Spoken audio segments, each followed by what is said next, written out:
Harry Potter and the Chamber of Secrets, Chapter 13, The Very Secret Diary. Hermione பல வாரமாக hospital விங்லே தங்குற மாதிரி situation ஆயிரும். கிறிஸ்மஸ் ஹாலிடே முடிஞ்சு மித்த ஸ்டூடெண்ட்ஸ் எல்லாரும் ஸ்கூலுக்கு திரும்ப வந்தபோது ஹெர்மாயினி யார் கண்ணிலையும் தட்டுப்படாமல் இருந்தது பல ரூமர்ஸ்க்கு தீனி போட்ட மாதிரி ஆயிரும். ஏன்னா அவளும் தாக்கப்பட்டு இருந்ததா எல்லாருமே நினச்சிட்டு இருந்தாங்க. அவளை லைட்டாவது பார்த்துடலான்ற எண்ணத்தில் நிறைய ஸ்டூடெண்ட்ஸ் அவள் படுத்திருந்தால அந்த ஹாஸ்பிட்டல் விங் அந்த பக்கமே சுற்றிட்டே இருப்பாங்க. பட் முகத்தில் நிறைய பயங்கரமாக முடியோடு இருந்த ஹெர்மாயினியை யாராவது வெளியில் பார்த்தாங்கன்னா அவளுக்கு அது ரொம்ப எம்பாரசிங் ஆயிரும், அசிங்கமாகிடும்னு சொல்லிட்டு மேடம் பாம்ஃப்ரே அவளோட பெட்டை சுற்றி கர்டைனை தொங்க விட்டுருந்தாங்க. ஹாரியும் ரானும் டெய்லி ஈவினிங் ஆனோடனே ஹாஸ்பிட்டல் விங்குக்கு போய் ஹெர்மாயினியை பார்க்க போயிடுவாங்க. அவளுக்கு ஸ்கூலில் புது டேர்ம் ஸ்டார்ட் ஆயிரும்ல, அதனால் நியூவாக ஹோம்ஒர்க்லாம் கொடுத்துட்ருப்பாங்களா, அதையும் அவளுக்கு எடுத்துகிட்டு போய் கொடுத்துட்ருப்பாங்க. ஒரு நாள் ஈவினிங் ரான் ஹெர்மாயினியோட பெட்டு பக்கத்தில் இருந்த அந்த டேபிள் இருக்கும் இல்லையா, அதில் ஹெர்மாயினிக்கு தேவையான எல்லா புக்ஸையும் அடுக்கி வச்சுட்ருப்பான். ஹெர்மாயினி எடுத்துகிட்டு வர சொல்லியிருப்பான், அதை எல்லாத்தையும் அடுக்கி வச்சுட்ருப்பானா, அதை அடுக்கி வச்சுட்டே சொல்லிகிட்ருப்பான், எனக்கு மட்டும் உன்ன மாதிரி இவ்வளோ மீச முடியெலாம் வளர்ந்துருந்துச்சுன்னா கண்டிப்பாக நான்லாம் படிச்சிருக்கவே மாட்டேன் இதை சாக்கா சொல்லி அப்படின்னு சொல்லிகிட்ருப்பானா. ஹெர்மாயினி திட்டிகிட்ருக்கோம், முட்டாள்தனமாக பேசாத ரான், நான் இந்த மாதிரி ஹோம்ஒர்க்லலாம் கீப்பப் பண்ணாமல் கிளாஸ்லலாம் கீப்பப் பண்ணாமல் இருந்தால் என்னோடய படிப்பில் நான் ரொம்ப பின்னாடி போயிடுவேன் அப்படின்னு ஹெர்மாயினி ரொம்ப சுறுசுறுப்பாக சொல்லிகிட்ருக்கோம்.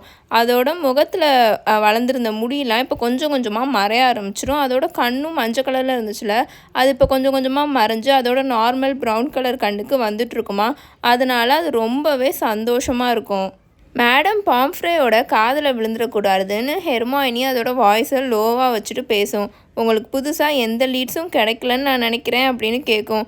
ஆமாம், எதுவுமே கிடைக்கல அப்படின்னு ஹாரி ரொம்ப ஒரு மாதிரி உற்சாகமாக சொல்லிகிட்டு இருப்பான். ஹெர்மாயினியோட பில்லோ இருக்கும்ல, அதுக்கு அடியில் லேசாக ஒரு கோல்டன் கலரில் ஒரு நோட்ஸ் மாதிரி நீட்டிகிட்ருக்கோம். அது என்ன அப்படின்னு ஹாரி கேட்பான். அது ஒன்றும் இல்லை, ஜஸ்ட் கெட்வெல் கார்டு அப்படின்னு சொல்லி ஹெர்மாயினி வேகமாக இவங்க ரெண்டு பேரோட கண்ணுலேருந்து அதை மறைக்க உள்ளுக்குள்ளே திணிச்சிட்ருக்கோம். கெட்வெல் கார்டுனா இப்போ யாராவது உடம்பு சரியில்லாமல் இருக்காங்க, இல்லைனா ஹாஸ்பிட்டலில் அட்மிட் பண்ணியிருக்காங்கன்னா அவங்கள ஒரு மாதிரி குஷிப்படுத்துகிறதா, எப்படி சொல்கிறது, என்கரேஜ் பண்ணுற மாதிரி நோட்ஸ் மாதிரி எழுதி கொடுப்பாங்களே, கார்டு, க்ரீட்டிங் கார்டு மாதிரி எழுதி கொடுப்பாங்க, அதுதான் கெட்வெல் கார்டு. அதை அவங்க கண்ணுலேருந்து மறைக்கிறதுக்கு உள்ளுக்குள்ளே தள்ளிகிட்ருக்கோம். பட் ரானோட வேகத்துக்கு அதனால் ஈடு கொடுக்க முடியல. அவன் வேகமாக அதை ஹெர்மாயினிக்கிட்டேருந்து பிடுங்கி அதை ஓப்பன் பண்ணி நல்லா சத்தமாக ரீட் பண்ணுவான். டு மிஸ் கிரேஞ்சர், நீ விரைவில் குணமடைய என் வாழ்த்துக்கள். Your teacher, your concerned teacher, உன் மேலே அக்கறை கொண்டுள்ள teacher professor Gilderoy Lockhart, order of Merlin, 3rd class, honorary member of the Dark Force Defense League and 5 times winner of Which Weekly's Most Charming Smile Award. Ron இதை read பண்ணிவிட்டு ஹெர்மாயினியை ஒரு மாதிரி discussed ஆகி பார்ப்பான். இதை போய் அவனோட பிலோக்கடியில் வச்சுட்டு தூங்கிட்டுருக்க அப்படின்னு கேட்பான். அப்போது கரெக்டாக மேடம் பாம்ஃப்ரே ஹெர்மாயினிக்கு நைட்டு கொடுக்க வேண்டிய மருந்தெல்லாம் இருக்கும்ல, மெடிசன்ஸ், அதை எடுத்துகிட்டு வந்துட்டுருப்பாங்களா.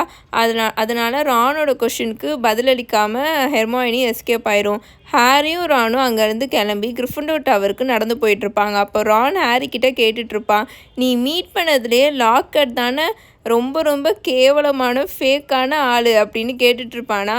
ஸ்னேப் அவங்களுக்கு ஏகப்பட்ட ஹோம்ஒர்க் கொடுத்துருப்பாரு, அதெல்லாம் ஃபினிஷ் பண்ணுறதுக்குள்ளே நம்ம 6th இயரே போயிடுவோம் போல் அப்படின்னு ஹாரி யோசிச்சுட்டே நடந்து வந்துட்டுருப்பானா.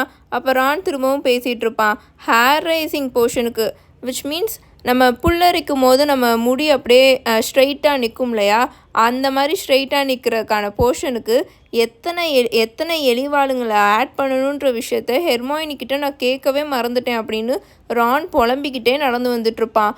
அப்போது இவங்க நடந்து போயிட்டு இருந்த ஃப்ளோருக்கு மேல் ஃப்ளோரில் பயங்கரமாக யாரோ கோவமாக கத்துற சத்தம் கேட்கும். அது ஃபில்ச் அப்படின்னு ஹாரி சொல்லுவான். அவங்க 2 பேரும் வேகமாக போய் மறைஞ்சு நின்றுட்டு கவனமாக காது கொடுத்து கேட்டுட்ருப்பாங்க.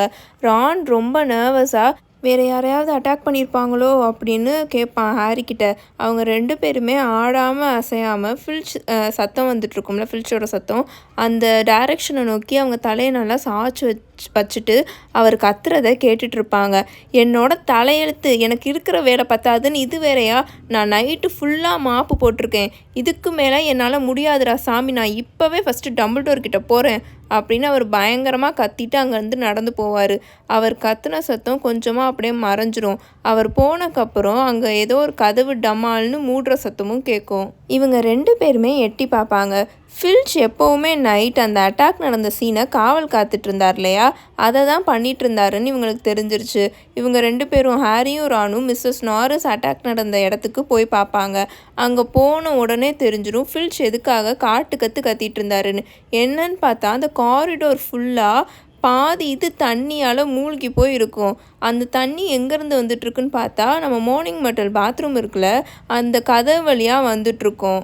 ஃபில்ச்சோட கத்துற சத்தம் இப்போ கம்ப்ளீட்டாக ஸ்டாப் ஆனனால அந்த பாத்ரூம்குள்ளேருந்து மார்னிங் மெட்டல் தேம்பி அழுந்துட்டுருக்க சத்தம் இவங்க 2 பேர் காதுக்கும் கேட்கும். இப்போது மார்னிங் மெட்டலுக்கு என்ன பிரச்சனையாக இருக்கும் அப்படின்னு ரான் கேட்பான். நம்ம உள்ளே போய் என்னன்னு பார்க்கலான்னு ஹாரி சொல்லுவான். அவங்க 2 பேருமே அவங்களோட ரோப்ஸை நல்லா மேலே தூக்கி பிடிச்சிட்டு அந்த காரிடோரில் ஃபுல்லாக தண்ணியாக கொட்டி கிடந்துச்சுல, அதை க்ராஸ் பண்ணி அந்த பாத்ரூம் டோர்கிட்ட போய் நிற்பாங்க. அங்கே as usual out of order sign board தொங்கிட்டு இருக்கும்ல, அதை இவங்க எப்பவும் போல் கண்டுக்காமல் உள்ளுக்குள்ளே போயிட்டு இருந்தாங்க. அங்கே பார்த்தா மார்னிங் மெட்டல் நல்லா அழுதுட்டு இருந்துச்சு. முன்னாடியை விட இப்போ ரொம்பவே கத்தி ரொம்ப ஹார்டாகவும் அழுதுட்டு இருந்துச்சு. அது வழக்கமாக இருக்கும்ல அந்த ஒரு டாய்லெட்குள்ளே, அதுக்குள்ளே மூழ்கி போய் அந்த லெட்டின் மாதிரி இருக்கும், அதுக்குள்ளே அது போயிடும். ஸோ அங்கே உட்காந்து அது அழுதுட்டு இருந்த மாதிரி இருந்தது. மார்ட்டில் உனக்கு என்ன ஆயிடுச்சு அப்படின்னு ஹாரி கேட்பான். அந்த பாத்ரூம் ஃபுல்லாக ரொம்பவே இருட்டாக இருக்கும். ஏன்னா அங்கே பைப்லேருந்து திறந்து விடப்பட்ட தண்ணினால் அங்கே எரிஞ்சிட்டு இருந்த கேண்டில்ஸ் எல்லாமே அணைஞ்சு போயிடும். யார் அது அப்படின்னு மார்ட்டில் ரொம்ப பரிதாபமாக கேட்கும். வேறு எதையாவது என் மேலே எரிய வந்திருக்கீங்களா அப்படின்னு கேட்கும்.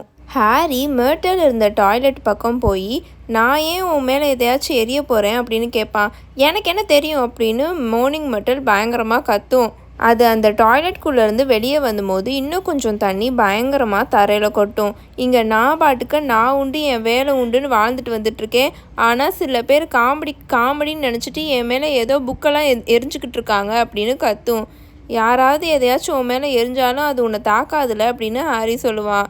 அதாவது அது ஊடாக தானே உன்னை கடந்து போயிடும் அப்படின்னு சொல்ல வந்தேன் அப்படின்னு சொல்லிட்டு இருப்பான். அவ்வளோதான், ஹாரி எதை சொல்லக்கூடாதோ அதை சொல்லிடுவான். மெர்ட்டலுக்கு பயங்கரமாக கோவம் வந்துடும். அது மேலே பார்த்து ரொம்ப ஸ்பீடாக பறந்துக்கிட்டே கத்தும், பயங்கரமாக கத்தும். நம்ம எல்லாரும் மெர்ட்டல் மேலே என்ன வேணால் எரியலாம், ஏன்னா அது அவனால் தான் எதையுமே உணர முடியாதுல. அவளோட வயிற்று வழியாக வெளியில் வந்துச்சுன்னா 10 பாயிண்ட்ஸ், அது அவளோட தலைவலியாக வெளியில் வந்துச்சுன்னா 50 பாயிண்ட்ஸ். ஹஹஹஹா, என்ன ஒரு ஜாலியான கேமாக இருக்கும், ஹஹஹஹா.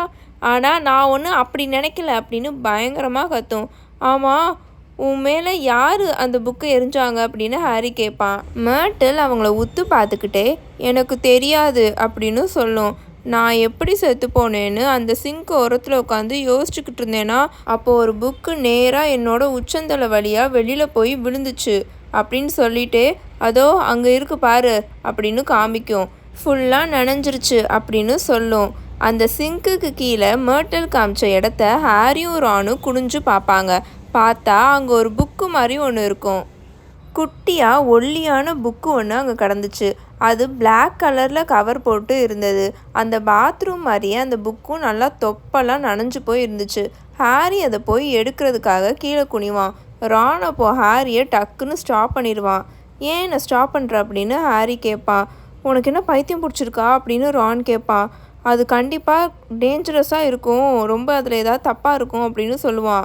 டேஞ்சரஸாக இருக்குமா அப்படின்னு ஹாரி சிரிச்சுக்கிட்டே கேட்பான். இதில் என்ன டேஞ்சரஸாக இருக்க போகுது அப்படின்னு கேட்பான். இதை கேட்டால் நீ ஆச்சரியப்படுவ ஹாரி.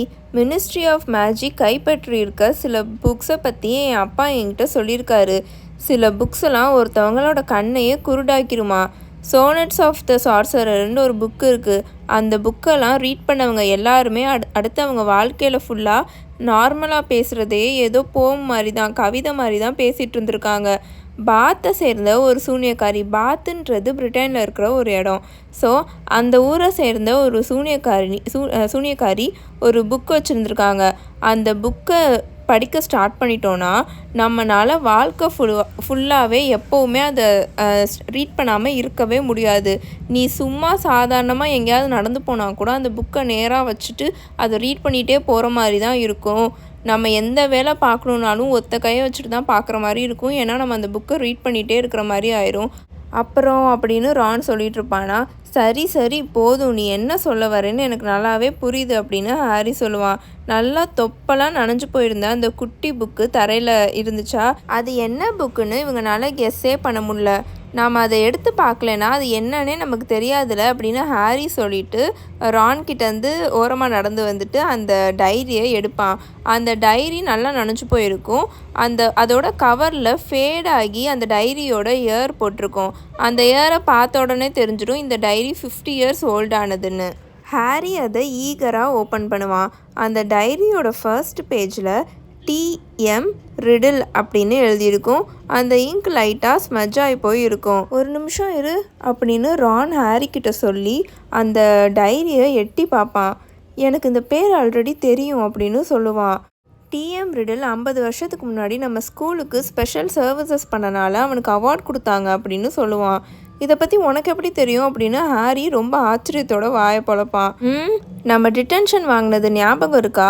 அந்த ஃபில்ச்சு இந்த டிஎம் ரிடிலோட அவார்டை தான் என்னை தொடன்னு ஒரு 50 தடவை துடைக்க சொல்லி என் உயிரை வாங்கினார் அப்படின்னு ரான் ரொம்ப ஆத்திரத்தோடு சொல்லிட்டு இருப்பான். நான் அது மேலே தான் நத்தையை வாந்தி எடுத்தேன். நீயும் 1 மணி நேரமாக ஒரு பேருக்கு மேலேயே தேய்ன்னு தேய்ச்சி அதை க்ளீன் பண்ணிக்கிட்டு இருந்தேன்னா உனக்கும் அந்த பேர் கண்டிப்பாக ஞாபகத்தில் இருக்கும் அப்படின்னு சொல்லிட்டு இருப்பான். ஹாரி நனைஞ்சு போயிருந்த அந்த டைரியோட பக்கத்தை திருப்பி பார்ப்பான். அதில் எந்த ஒரு பேஜ்லையுமே எதுவுமே எழுதியிருக்காது. எழுதின மாதிரி சுவடுமே இருக்காது. அவர் இதில் எதையுமே எழுதவே இல்லை போல் அப்படின்னு ஹாரி சொல்லிகிட்டு இருப்பான். ஒரு மாதிரி ஏமாற்றம் கலந்த ஒரு குரலில் சொல்லிகிட்டு இருப்பான். அப்படின்னா இதை போய் ஏன் ஒருத்தவங்க இங்கே தூக்கி போடணும் அப்படின்னு ரான் ரொம்ப ஆச்சரியமாக கேட்பான். ஹாரி அந்த டைரியில் இருக்க பின்னாடி கவரை பார்ப்பான். அதில் என்ன பிரிண்ட் ஆகிருக்குன்னா, news agents in Vauxhall London அப்படின்னு போட்டிருக்கோம். விச் மீன்ஸ் இந்த டைரியை லண்டனில் இருக்கிற வாக்ஸால் புக் ஷாப்லேருந்து வந்திருந்த மாதிரி அதில் பிரிண்ட் ஆகிருக்கும். ஹாரி அப்புறம் தான் யோசிச்சுட்டே சொல்லுவான், ஒருத்தவங்க வாக்ஸால் ஸ்ட்ரீட்லேருந்து இந்த டைரியை வாங்கியிருக்காங்கன்னா கண்டிப்பாக அவங்க மகிழ்பானா தான் இருக்கணும் அப்படின்னு சொல்லிகிட்டு இருப்பான். இந்த டைரி உனக்கு எந்த விதத்துலேயும் பிரயோஜனப்படாது ஹாரி அப்படின்னு ரான் சொல்லிகிட்டு இருப்பான். அப்புறம் அவனோட வாய்ஸை நல்லா லோவாக வச்சுட்டு, அதனால் அந்த மர்ட்டிலோட மூக்கு வழியாக போகிற மாதிரி இந்த புக்கை உன்னால் எரிய முடிஞ்சால் உனக்கு 50 பாயிண்ட்ஸ் அப்படின்னு சிரிச்சுக்கிட்டே கிண்டல் பண்ணிவிட்டு சொல்லிகிட்டு இருப்பான். ஆனால் ஹாரி அதை எடுத்து அவனோட பாக்கெட்டுக்குள்ளே வச்சுப்பான். ஃபெப்ரவரி மந்த்து ஸ்டார்டிங்கில் ஹெர்மாயினி பூனை மீசை இல்லாமல், வால் இல்லாமல், உடம்பு முழுக்க அனிமல்ஸோட முடி இல்லாமல் ஹாஸ்பிட்டல் விங்லேருந்து டிஸ்சார்ஜ் ஆகி வெளியில் வரும். ஹாஸ்பிட்டல்லேருந்து வந்த ஃபர்ஸ்ட் டே ஈவினிங் அது காமன் ரூம், கிரிஃபண்டோர் காமன் ரூமில் உட்காந்துருக்குமா. அப்போது ஹாரி ஹெர்மாயினி கிட்ட டிஎம் ரிடிலோட டைரியை காமிப்பான். அது மட்டும் இல்லாமல் அது அவங்களுக்கு எப்படி கிடச்சிதுன்ற விஷயத்தையும் அவகிட்ட சொல்லுவான். மேபி இதுக்குள்ளே சீக்ரெட்டான ஹிடன் பவர்ஸ் எதுவும் இருக்கும் போல் அப்படின்னு ஹெர்மாயினி ரொம்ப எந்தூசியாஸ்டிக்காக சொல்லி அந்த டைரியை வாங்கி நல்லா உத்து பார்த்துட்ருக்கோம். அப்படியே அதில் ஏதாச்சும் இருந்தாலும் அந்த டைரி அதை நல்லா சாமர்த்தியமாக மறைச்சி வச்சிட்ருக்குன்னு நான் நினைக்கிறேன் அப்படின்னு ரான் சொல்லுவான். ஒருவேளை அது ரொம்ப ஷையாக ஃபீல் பண்ணுதோ? ஹாரி, நீ ஏன் அதை தூக்கி எறியாமல் இன்னும் உன் கூடவே வச்சுருக்கேன்னு எனக்கு சுத்தமாக புரியலை அப்படின்னு கேட்பான். இதை ஏன் ஒருத்தவங்க அங்கே தூக்கி எறிஞ்சாங்கன்ற விஷயம் எனக்கு தெரிஞ்சால் நல்லாயிருக்கும்னு நான் நினைக்கிறேன் அப்படின்னு ஹாரி சொல்லுவான். அதே போல் டிஎம் ரிடில் நம்ம ஸ்கூலுக்கு என்ன மாதிரி ஸ்பெஷல் சர்வீஸ் பண்ணனால அவனுக்கு அவார்ட் கொடுத்தாங்கன்ற விஷயத்தையும் தெரிஞ்சுக்கணுன்ட்டு நான் விருப்பப்படுறேன் அப்படின்னு சொல்லிட்டு இருப்பான். எந்த விஷயமா வேணாலும் இருக்கலாம் ஹாரி. மேபி அவன் 30 owls எடுத்திருப்பான். இல்லைனா ஒரு பெரிய ஜெயிண்ட் ஸ்க்யூட் கிட்ட இருந்து டீச்சரை காப்பாற்றிருப்பான். இல்லைனா அவன் மேர்ட்டில் கொண்டிருப்பானோ. கண்டிப்பாக அது எவ்வளோ பெரிய நல்ல விஷயம் இங்கே இருக்கிற எல்லாத்துக்கும். அதனாலேயா கூட இருக்கலாம் அப்படின்னு ரான் சொல்லிட்டு இருப்பானா. நான் அவுல்ஸுன்னு சொன்னேன்ல, இதை பற்றி நான் முன்னாடியே சொல்லியிருக்கேன். அவுல்ஸுன்றது ஒரு எக்ஸாம் மாதிரி. அவங்க 5th இயர் போனோடனே கண்டிப்பாக ஸ்டூடெண்ட்ஸ் எல்லோரும் 5th இயர் போனோடனே கண்டிப்பாக இந்த எக்ஸாம் எழுதணும். இதோட பேர் ஆர்டினரி விசார்டிங் லெவல், அதுதான் அவுல்ஸ். ஸோ நம்ம இப்போது 10th படிக்கும் போது பப்ளிக் எக்ஸாம் எழுதுவோம் இல்லையா, அந்த மாதிரி நீங்கள் ஞாபகம் வச்சுக்கோங்க. அதுக்கப்புறமும் ஒரு எக்ஸாம் எழுதுகிற மாதிரி இருக்கும். அதெல்லாம் நம்ம போக போக ஒன்று ஒன்றா வரிசையாக அதை பார்ப்போம். ஹாரி திரும்பி ஹெர்மாயினியை பார்ப்பான். ஹெர்மாயினியை பார்த்த உடனே தெரிஞ்சிடும் அவன் மனசுக்குள்ளே என்ன நினச்சிட்ருக்கானோ அதே தான் ஹெர்மாயினியும் நினச்சிட்ருக்குன்னு. ரான் அவங்க 2 பேரையும் மாற்றி மாற்றி பார்த்துட்டு என்ன அப்படின்னு கேட்பான். சேம்பர் ஆஃப் சீக்ரெட்ஸ் 50 இயர்ஸ்க்கு முன்னாடி தானே ஓப்பன் ஆச்சு அப்படின்னு ஹாரி சொல்லுவான். மேல்ஃபாய் அப்படி தானே நம்மக்கிட்ட சொன்னான் அப்படின்னு சொல்லுவான். ஆமாம் அப்படின்னு ரான் இழுப்பான். ஹெர்மாயினி அந்த டைரியை ரொம்ப எக்ஸைட்டடாக டேப் பண்ணிக்கிட்டே, இந்த டைரியும் 50 வருஷத்துக்கு முன்னாடி இருந்தது தானே அப்படின்னு சொல்லும். அதனால் என்ன அப்படின்னு ரான் கேட்பான். ஏய் ரான், கொஞ்சமாவது கண்ணை திறந்து பாரு அப்படின்னு ஹெர்மாயினி ரானை திட்டும். சேம்பர் ஆஃப் சீக்ரெட்ஸை 50 இயர்ஸ்க்கு முன்னாடி ஓப்பன் பண்ணவனை நம்ம ஸ்கூல்லேருந்து எக்ஸ்பெல் பண்ணிட்டாங்க. அதே மாதிரி தான் டிஎம் ரிடில் நம்ம ஸ்கூலுக்கு ஸ்பெஷல் சர்வீஸ் பண்ணனால அவனுக்கு 50 வருஷத்துக்கு முன்னாடி அவார்டு கொடுத்துருக்காங்க. ஒருவேளை ஸ்லிதரினோட வாரிசை இவன் பிடிச்சிருப்பானோ, அதுக்காக அவனுக்கு அவார்டு கொடுத்துருந்தா? சேம்பர் ஆஃப் சீக்ரெட்ஸ் எங்கே இருக்குது, அதை ஓப்பன் பண்ணது யார், அதுக்குள்ளே எந்த மாதிரியான மான்ஸ்டர் வாழ்ந்துட்டு வருதுன்ற பல விஷயங்களை அவனோட இந்த டைரியிலேருந்து நம்ம தெரிஞ்சுக்கலாம். மேபி அதனால் இந்த தடவை எல்லாரையும் அட்டாக் பண்ணிகிட்ருக்கவன் இந்த டைரி யார் கைக்கும் கிடைக்காம இருக்கணும்னு நினப்பான் தானே அப்படின்னு ஹெர்மாயினி சொல்லும். இது ப்ரில்லியண்ட்டான தியரி ஹெர்மாயினி, ஆனால் இதில் ஒரு சின்ன தப்பு இருக்குது. இதில் தான் எதுவுமே எழுதலையே அப்படின்னு ரான் சொல்லுவான். பட் ஹெர்மாயினி அதோட பேகுக்குள்ளேருந்து அதோட மந்திரக்கோலை எடுத்துகிட்ருக்கோம். மேபி இதில் இன்விசிபிள் இங்கை யூஸ் பண்ணி எழுதியிருக்கலாம் அப்படின்னு அமைதியாக சொல்லும். அது அதோட மந்திரக்கோலை எடுத்து அந்த டைரியில் 3 தடவை டேப் பண்ணி அப்பரேஷியம் அப்படின்னு சொல்லும். பட் எதுவுமே நடக்காது. ஹெர்மாயினி எதுவுமே கவலைப்படாமல் திரும்பவும் அதோட கையை அதோட பேகுக்குள்ளே விட்டு ஒரு பிரைட்டாக ரெட் கலரில் இருக்கிற எரேசர் மாதிரி இருக்கிறத வெளியில் எடுக்கும். இதுக்கு பேர் ரிவீலர், இதை நான் டயகனலியில் வாங்கினேன் அப்படின்னு சொல்லும். அது வேகமாக ஜான்வரி த 1 எழுதியிருக்குமா, அதை போட்டு எரேஸ் பண்ணிக்கிட்டே இருக்கும். ஆனால் எதுவுமே நடக்காது. நான் தான் சொன்னேன்ல அதில் எதுவும் இல்லைன்னு. ரிடிலுக்கு மேபி இது கிறிஸ்மஸ் ப்ரெசண்ட்டாக கிடச்சிருக்குன்னு நினைக்கிறேன் இந்த டைரி. அதை அவன் எழுதணும்னு நினச்சிருக்க கூட மாட்டான் அப்படின்னு ரான் சொல்லிகிட்டு இருப்பான். ரிடிலோட டைரியில் எதுவுமே இல்லாமல் இருந்தும் நம்ம ஏன் அதை தூக்கி எறியாமல் வச்சுட்ருக்கோன்னு ஹாரி யோசிச்சுட்ருப்பான். அதோட எல்லா பக்கமும் காலியாக தான் இருக்கும், அது அவனுக்கு நல்லாவே தெரியும். ஆனாலும் அதில் ஏதோ கதை இருக்கிற மாதிரி ஹாரி அந்த டைரியை புரட்டி குருட்டாம்போக்கில் பார்த்துட்டே இருப்பான். ரிடிலுன்ற பேரை அவன் இதுக்கு முன்னாடி எங்கேயுமே கேள்விப்பட்டதே இல்லை. ஆனால் அவனுக்கு அந்த நேம் ஏதோ ஒரு மாதிரி ஃபீலிங் கொடுத்துட்டு இருந்துச்சு. அவன் ரொம்ப சின்ன பையனாக இருந்தபோது அவனுக்கு ரிடில்ன்ற பேரில் யாரோ ஃப்ரெண்டு இருந்த மாதிரி, அதை அவனுக்கு கொஞ்சம் கூட இப்போ ஞாபகமே இல்லாத மாதிரி அந்த மாதிரிலாம் அவனுக்கு ஃபீலிங்ஸ் தோணிட்டு இருந்துச்சா. ஆனால் அது சுத்த போயின்னு அவனுக்கே தெரியும். ஏன்னா ஹாரி ஹாக்வர்ட்ஸ்க்கு வர்றதுக்கு முன்னாடி அவனுக்கு பேருக்கு கூட ஒரு ஃப்ரெண்டு கூட இருந்ததில்ல. பிகாஸ் டட்லி ஹாரிக்கு எந்த ஒரு ஃப்ரெண்டுமே இல்லாத மாதிரி அந்த ஸ்கூலில் பார்த்துருப்பான். அதை நம்ம முன்னாடியே நிறையா அதை பார்த்துருப்போம். பட் ஹாரி ரிடிலை பற்றி இன்னும் கொஞ்சம் தெரிஞ்சுக்க டிசைட் பண்ணான். So next day class break அப்போது அவன் ட்ராஃபி ரூமில் இருக்க ரிடிலுக்கு கொடுத்த அந்த ஸ்பெஷல் சர்வீஸ் அவார்டு இருக்குல்ல, அதை எக்ஸாமைன் பண்ண போகலான்ட்டு போயிட்டு இருந்தான். அவன் கூடவே இந்த விஷயத்தில் ரொம்ப இன்ட்ரெஸ்டடாக இருக்க ஹெர்மாயினியும் வந்துட்டு இருந்துச்சு. இதில் சுத்தமாக நம்பிக்கையே இல்லாத ரானும் வந்துட்டு இருந்தான். அவன் புலம்பிகிட்டே வந்துட்டுருப்பான். அந்த ட்ராஃபி ரூமில் இருக்கிற எல்லாமே எனக்கு இந்த லைஃப் டைம் ஃபுல்லாக அந்த வாழ்நாள் முழுக்க நல்லா ஞாபகம் இருக்கும்பா. ஏன்னா நான் அத்தனை தடவை அதை தொடச்சிக்கிட்டே இருந்திருக்கேன் அப்படின்னு சொல்லி புலம்பிக்கிட்டே வந்துட்டுருப்பான். ரிடிலோட அந்த கோல்டன் கலர் ஷீல்டு அங்கே இருந்த கேபினட்டோட கார்னரில் நல்லா இடுக்கி வச்சுருந்தாங்க. பட் அதில் எதுக்காக ரிடிலுக்கு அந்த அவார்டு கொடுத்தாங்கன்ற டீட்டெயில்ஸ்லாம் எதுவுமே இல்லை. நல்ல வேலைக்கு இதில் அதையும் எழுதியிருந்தாங்களா, அது இன்னும் கொஞ்சம் பெருசாக இருந்திருக்கும். நான் அதை பாலிஷ் போடுறதுக்குள்ளே எனக்கு போதும்னு ஆயிருக்கும்னு ரான் புலம்பிகிட்டு இருப்பான். பட் ரிடிலோட நேமை அவங்க இன்னும் அங்கே இருக்கிற சில விஷயத்தில் பார்த்தாங்க. என்னென்னா மேஜிக்கல் மெரிட்டுக்கு கொடுக்குற ஒரு பழைய மெடல் அங்கே இருந்துச்சு.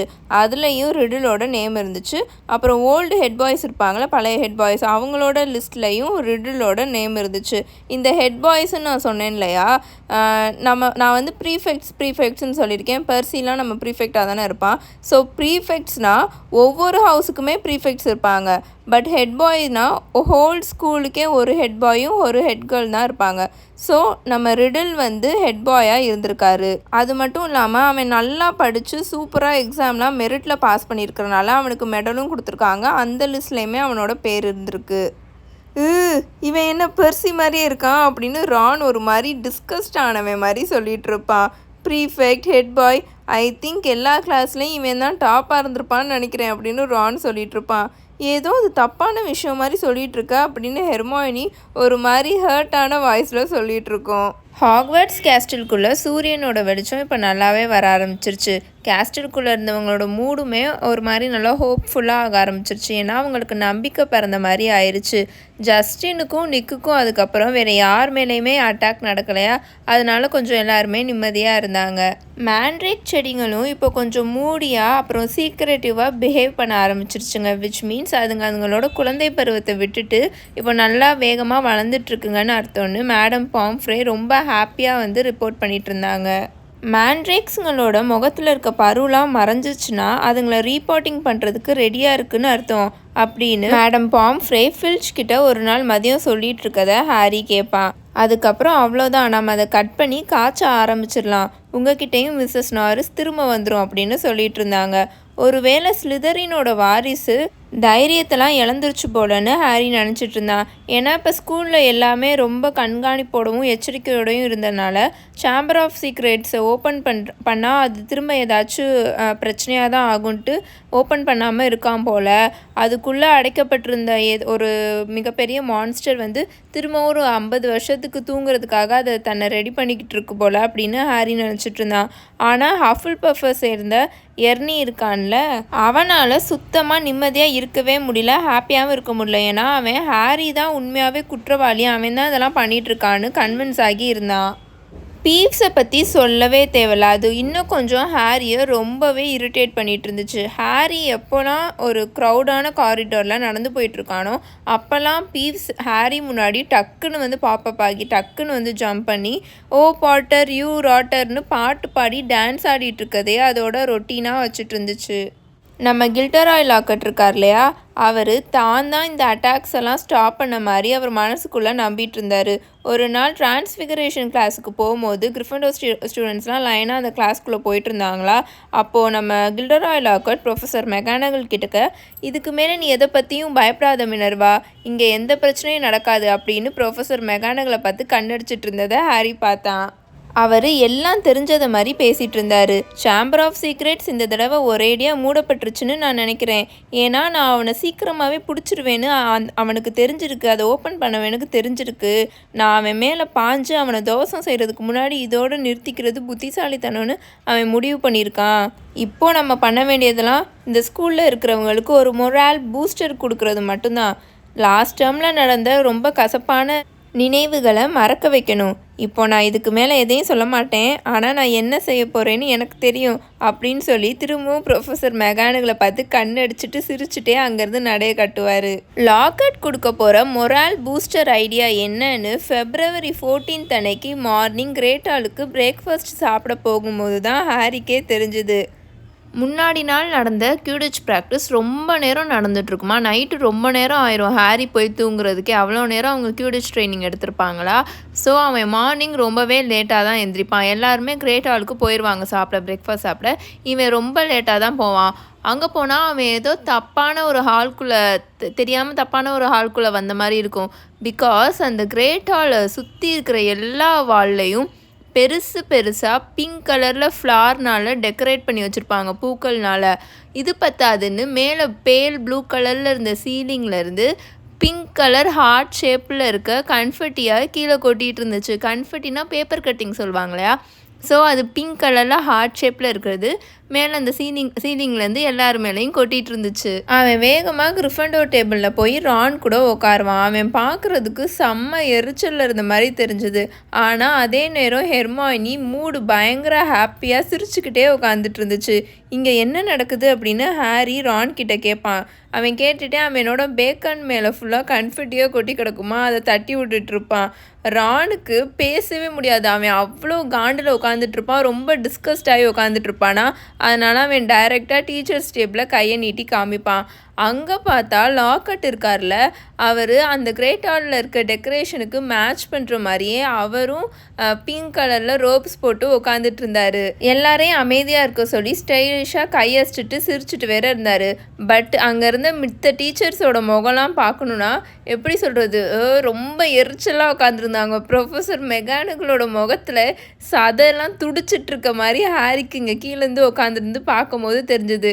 நம்ம ஸ்னேப் இருக்கார்ல, அவர் அவரோட வாயை திறந்து யாரோ வேணும்னே அவரை ஃபோர்ஸ் பண்ணி ஸ்கெலிக்ரோ இருக்குல்ல, இந்த ஹாரிக்கு கொடுத்தாங்களே எலும்பு வளர்கிறதுக்கு, அந்த போர்ஷனை அவரோட வாய்க்குள்ளே யாரோ ஊற்றி விட்ட மாதிரி அவர் அவ்வளோ கடுப்பில் ரொம்ப எரிச்சலில் அப்படி உட்காந்துருந்தாரு.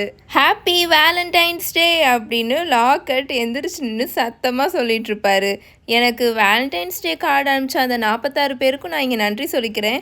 அண்ட் ஆமாம், உங்களை இப்படி திக்குமுக்காட வச்சுருக்க இந்த ஹோல் டெக்கரேஷனே செஞ்சது நான் தான்.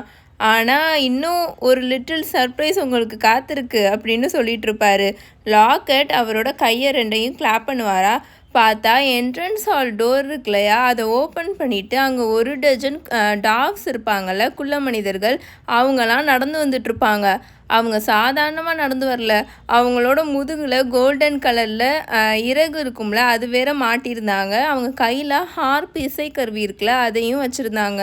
மை ஃப்ரெண்ட்லி கார்ட் கேரியிங் குப்பீட்ஸ் அப்படின்னு சொல்லி லாக்கட் ஈன்னு வாய் ஃபுல்லாக பல்லாக சிரிச்சிட்ருப்பாரு. விச் மீன்ஸ் நமக்கு குப்பீட்னா தெரியும்ல, இந்த லவ்வுக்கெலாம் தூது போடுற மாதிரி அனுப்பிச்சி வைப்பாங்களே. ஸோ அதை அந்த மாதிரி இங்கே அந்த டாப்ஸை ஃபுல்லாக லாக்கட் ரெடி பண்ணியிருப்பார் இந்த வேலண்டைன்ஸ் டேக்காக. இவங்க எல்லாருமே இன்றைக்கி ஹோல் டே நம்ம ஸ்கூல் ஃபுல்லாக வேலண்டைன்ஸ் டே கார்ட்ஸை டெலிவர் பண்ணிவிட்டு சுற்றிட்டுருப்பாங்க. வேடிக்கை இதோட முடிஞ்சிடாது. என்னோட கலீக்ஸும் இதில் கலந்து கொள்ள விருப்பப்படுவாங்கன்னு நான் நினைக்கிறேன். லவ் போர்ஷனை எப்படி காய்ச்சிறதுன்னு நீங்கள் ஏன் ப்ரொஃபஸர் ஸ்னேப் கிட்ட கேட்கக்கூடாது? அதே மாதிரி நான் இதுவரை சந்தித்ததுலேயே என்ட்ரான்சிங் என்சான்ட்மெண்ட்ஸ், காதல் வசியங்கள்லாம் இருக்கும் இல்லையா, அது பற்றி ரொம்ப அதிகமாக தெரிஞ்சு வச்சுருக்கிறது ப்ரொஃபஸர் ஃப்ளிட்விக் தான். வயசானாலும் அவர் ஒரு கில்லாடியான பேர்வெளி அப்படின்னு லாக்கட் சொல்லி சிரிச்சுக்கிட்டு இருப்பார். ப்ரொஃபஸர் ஃப்ளிட்விக் அவரோட முகத்தை அவரோட கைக்குள்ளே நல்லா புதைச்சி வச்சுப்பார். எவனாவது என்கிட்ட இன்றைக்கி எப்படி லவ் போஷன் தயாரிக்கிறதுன்னு கேட்டு வந்தீங்க, அவன் தொண்டைக்குழி வழியாக பாய்சனை வலுக்கட்டாயமாக ஊற்றுறதுக்கு தயாராக இருந்த மாதிரி ப்ரொஃபஸர் ஸ்னேப் உட்காந்துருந்தாரு. அவங்களோட ஃபர்ஸ்ட் லெசனுக்கு போகிறதுக்காக ஹாரியும் ரானும் ஹெர்மாயினியும் அந்த கிரேட் ஹால்லேருந்து வெளியே வந்தபோது ரான் ஹெர்மாயினி அந்த 46 பேரில் நீயும் ஒருத்தி இல்லைன்னு என்கிட்ட சொல்லு அப்படின்னு ரான் சொல்லி கேட்டுட்ருப்பான் ஹெர்மாயினிக்கிட்ட. ஹெர்மாயினி அது பேக்குள்ளே போகிறோம் ரொம்ப தீவிரமாக அதோட டைம் டேபிளில் தேடிட்டுருக்குமா, எதுவுமே பேசாது. கிளாஸ் டைம் டேபிளில் தேடிட்டுருக்கும். ஸோ எதுவுமே பேசாது. அன்னைக்கு ஃபுல்லாக இந்த வேலண்டைன்ஸ் டே கார்ட்ஸை டெலிவர் பண்ணுறதுக்காக அந்த குள்ள மனுஷங்க இருக்காங்களே, அவங்க எல்லா கிளாஸ்குள்ளேயும் பெர்மிஷனே இல்லாமல் உள்ளுக்குள்ளே புகுந்து டெலிவர் பண்ணிட்டு இருந்தாங்க. அது எல்லா ஸ்டாஃப்ஸுக்கும் எல்லா டீச்சர்ஸ்க்கும் சரியாக எரிச்சல் ஆகிட்டு இருந்துச்சு. அன்னைக்கு ஆஃப்டர்நூன் நடந்த சாம்ஸ் கிளாஸ்க்கு போகிறதுக்காக கிரிஃபண்டோர் ஸ்டூடெண்ட்ஸ் எல்லாம் போயிட்டுருப்பாங்களா. அப்போது ஒரு குள்ள மனுஷன் ஹாரியை பிடிச்சிடுவார். ஏய் உன்னை தான் ஆரி பாட்டர் அப்படின்னு அந்த குள்ள மனுஷன் ஹாரியை கூப்பிடுவார். அவனோட முகத்தில், அந்த குள்ள மனுஷரோட முகத்தில் அப்படி ஒரு புன்னகையாக இருக்கும். அந்த குள்ள மனுஷர் எல்லாரையும் இடித்து தள்ளிட்டு ஹாரியை நோக்கி வேக வேகமாக நடந்து வந்துட்டுருப்பார். அந்த காரிடோர் ஃபுல்லாக ஜின்னியை உட்பட நிறைய ஃபஸ்ட் இயர் ஸ்டூடெண்ட்ஸுங்களாம் நிறைஞ்சு நின்றுட்டு இருந்தாங்களா. அவங்களுக்கு நடுவில் அந்த வேலண்டைன் டே கார்டு வாங்க போகிறத நினச்சா ஹாரிக்கு அப்படியே மயக்கமே வர மாதிரி ஆயிடுச்சு. அதனால அவன் அங்கேருந்து தப்பிச்சு ஓட ட்ரை பண்ணுவான். பட் அந்த குள்ள மனுஷர் இருக்காங்களே, அவர் வேக வேகமாக எல்லாரும் இடித்து தள்ளிட்டு எல்லார் காலையும் ஏறி மிதிச்சுட்டு வேக வேகமாக ஹாரியை பிடிச்சிடுவார். உனக்கு ஒரு மியூசிக்கல் மெசேஜை நேரில் டெலிவர் பண்ண வந்திருக்கேன் ஆரி பாட்டர் அப்படின்னு அந்த டார்ஃப் சொல்லி அதோட ஹார்ப் இருக்குல்ல, அந்த இசைக்கருவி, அதை எடுத்து ஏதோ த்ரெட்டனிங் பயமுறுத்துகிற வகையில் ஹாரியை பார்த்து ஆட்டிக்கிட்டு இருக்கோம். இங்கே வேணாம் அப்படின்னு ஹாரி மெதுவாக அந்த டார்ஃப் கிட்ட சொல்லி அதுக்கிட்ட எஸ்கேப் ஆக ட்ரை பண்ணிகிட்ருப்பான். இங்கேயே நில்லு அப்படின்னு அந்த டார்ஃப் ஹாரியோட பேகை பிடிச்சி இழுத்து பின்னாடி இழுக்குமா. என்னை விடு அப்படின்னு ஹாரி கத்தி அதுக்கிட்டேருந்து விலகிக்கிட்டே இருப்பானா. பார்த்தா அவனோட பேக் 2ஆக கிழிஞ்சு அவனோட பேகுக்குள்ளே இருந்த புக்ஸு, மந்திரக்கோள், அப்போ பார்ச்மெண்ட்டு, கில் எல்லாமே இங்கு பாட்டில்லாம் கீழே விழுந்து செதறி அங்கே ஃபுல்லாக இங்காக ஆயிரும். ஹாரி வேகமாக அந்த ஃப்ளோரில் விழுந்து கிடந்த அவனோட பொருட்கள் எல்லாம் எடுத்துகிட்டு இவன் அந்த டார்க் பாட்டு பாடுறதுக்குள்ளே அங்கேருந்து கிளம்பலான்னு ட்ரை பண்ணிகிட்ருப்பான். இங்கே என்ன நடக்குது அப்படின்னு ஒரு கோல்டான வாய்ஸ் அப்போ அங்கே கேட்கும். பார்த்தா ட்ராக்கோ மேல்ஃபாய் நிற்பான். மேல்ஃபாய் அந்த வேலண்டைன் பாட்டை கேட்டுறக்கூடாதுன்னு ஹாரி வேகமாக கீழே கிடந்த அவனோட பொருட்களெல்லாம் எடுத்துகிட்டு இருப்பானா. இங்கே என்ன சத்தம், இங்கே என்ன பிரச்சனை அப்படின்னு இன்னொன்று ஃபெமிலியரான வாய்ஸ் வரும். பார்த்தா அங்கே பெர்சி வீஸ்லி நிற்பான். ஹாரிக்கு ஒரு மாதிரி தலையே சுற்ற ஆரம்பிச்சிடும். அங்கேருந்து ஓடலான்னு அவன் ட்ரை பண்ணுவான். இதுக்கு மேலே முடியாதுடா ஓடிடுவோன்னு அப்படின்னு அவன் எந்திரிப்பானா, வேகமாக அந்த டார்ஃப் இருக்குல்ல அந்த குள்ள மனுஷர், அவர் வேகமாக ஹாரியோட முட்டியை பிடிச்சி கீழே ஃப்ளோரில் தள்ளிடுவார் நில்லு அப்படின்னு. அந்த டார்ஃப் ஹாரியோட கணுக்கால் மேலே ஏறி உட்காந்துட்டு, சரி உன்னோட வேலண்டைன்ஸ் டே பாட்டை ஃபஸ்ட்டு கேளு அப்படின்னு சொல்லி பாட ஆரம்பிச்சிடும். அவனோட கண்கள் ஃப்ரெஷ்ஷாக போட்ட தவளை ஊறுகாய் மாதிரி பச்சை கலரில் இருக்குது.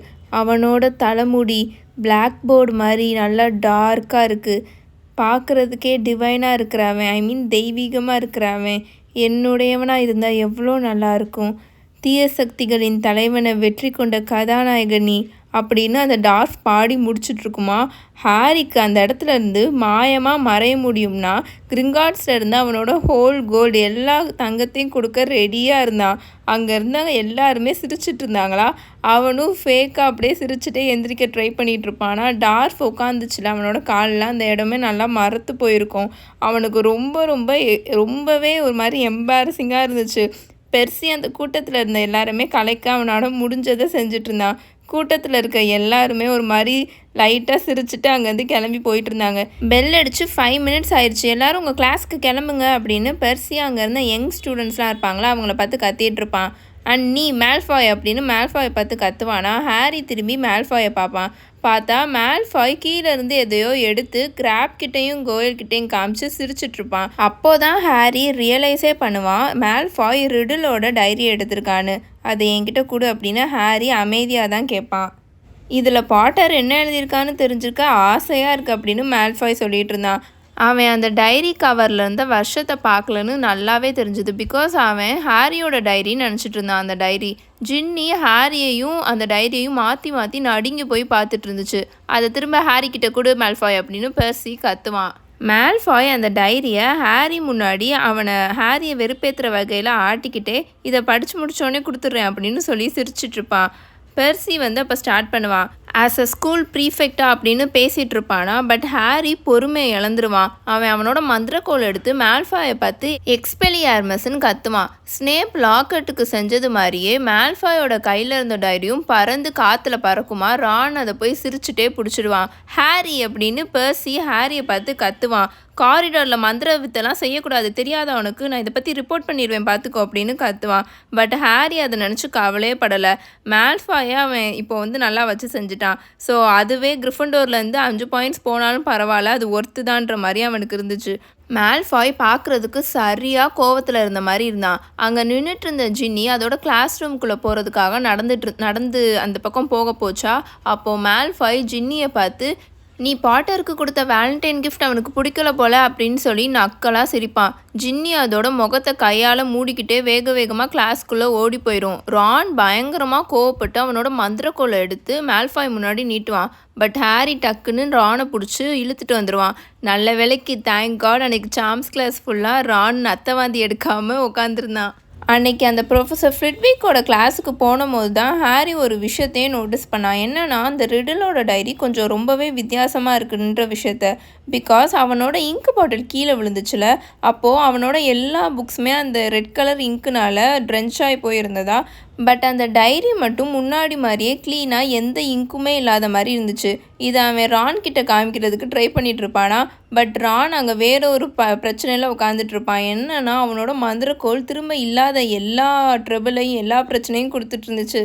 அவனோட மந்திரக்கோள் அதை எண்டுலேருந்து பர்பிள் கலரில் பபிள்ஸாக ஃபுல்லாக வந்துட்டு இருந்துச்சு. ஸோ அவன் வேறு எதுலேயுமே கவனத்தை செலுத்தவே இல்லை. ஹாரி அன்னைக்கு சீக்கிரமாகவே கிரிஃபண்டோர் காமன் ரூமில் இருந்து அவனோட டார்மிட்டரி ரூமுக்கு போயிடுவான். மித்த எல்லாரை விட அவன் தான் ஃபஸ்ட்டு சீக்கிரமாக போவான். பிகாஸ் ஜார்ஜும் ஃப்ரெட்டும் விடாமல் அவனோட கண்கள் ஃப்ரெஷ்ஷாக போட்ட தவளையோட ஊறுகாய் மாதிரி பச்சை கலரில் இருக்குன்ற பாட்டை திரும்ப பாடிட்டே இருந்தானுங்களா. அதை ஹாரினால் சுத்தமாக கேட்கவே முடியல. ஸோ அவன் ரொம்ப எம்பாரஸ் ஆகி அவன் மேலே போயிடுவான். பட் இன்னொன்று விஷயமும் இருந்துச்சு. அவன் அந்த ரிடிலோட டைரியை ஆராய்ச்சி பண்ணலான்னு சீக்கிரமாகவே கிளம்பி போயிடுவான். பட் ரான் என்ன சொல்லிட்டு இருப்பானா, நீ தேவையில்லாமல் இதில் உன்னோட டைமை வேஸ்ட் பண்ணிகிட்டு இருக்க அப்படின்னு சொல்லிட்டு இருப்பான். ஹாரி அவனோட 4 போஸ்டர் பெட்டில் உட்காந்துட்டு அந்த பிளாங்க் பேஜஸாக இருக்கும்ல அந்த டைரியில், அதை ஓப்பன் பண்ணி திருப்பி பார்த்துட்ருப்பான். அதில் அவனோட இங்க் இருந்துச்சுன்னா அந்த ரெட் கலர் இங்க், அது ஒரு சொட்டு கூட எங்கேயுமே அந்த ட்ரேஸே இருக்காது. ஸோ அவன் என்ன பண்ணுவான்னா, அவனோட பெட் சைட் கேபினெட் இருக்கும் இல்லையா, அந்த கேபினெட்டுக்கு மேலே அவனோட புது இங்க் பாட்டில் இருக்கும். அதை ஓப்பன் பண்ணி அவனோட குவில்லை அதுக்குள்ளே டிப் பண்ணி அந்த டைரியில் ஒரு பேஜில் ஒரு டாட் மாதிரி வைப்பான். அந்த இங்க் நல்லா ரெட் கலர் பிரைட்டாக ஷைன் ஆகி அடுத்த செகண்டே ஏதோ அந்த பேப்பர் ஃபுல்லாக அந்த இங்கை சக் பண்ண மாதிரி மாயமாக மறைஞ்சிரும், வேனிஷ் ஆயிரும். ஹாரி ரொம்ப எக்ஸைட் ஆகி திரும்ப அவனோட குவில்லை வச்சு my name is Harry Potter அப்படின்னு எழுதுவான். அந்த வேர்ட்ஸ் இருக்குல்ல, திரும்பவும் அதே மாதிரிலாம் நல்லா ஷைன் ஆகிட்டு இருந்தது. திரும்பவும் அந்த பக்கம் அந்த ஹோல் அந்த வேர்டையே சக் பண்ண மாதிரி மாயமாக மறைஞ்சிருச்சு, ட்ரேஸே இல்லாமல். அதுக்கப்புறம் ஒன்று நடந்துச்சு. அதில் என்ன ஆச்சுன்னா, ஹாரி எழுதின அதே பக்கத்தில் அவனோட ஓன் இங்கு கலரில் வேறொரு ஹாரி எழுதாத வேறொரு சென்டென்ஸ் அப்பியர் ஆகும்.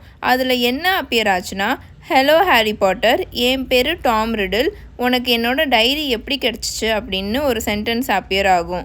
பட் அந்த சென்டென்ஸும் மாயமாக மறைஞ்சிரும். ஹாரி திரும்பவும் அதில் கிறுக்க ஆரம்பிச்சிடுவான்.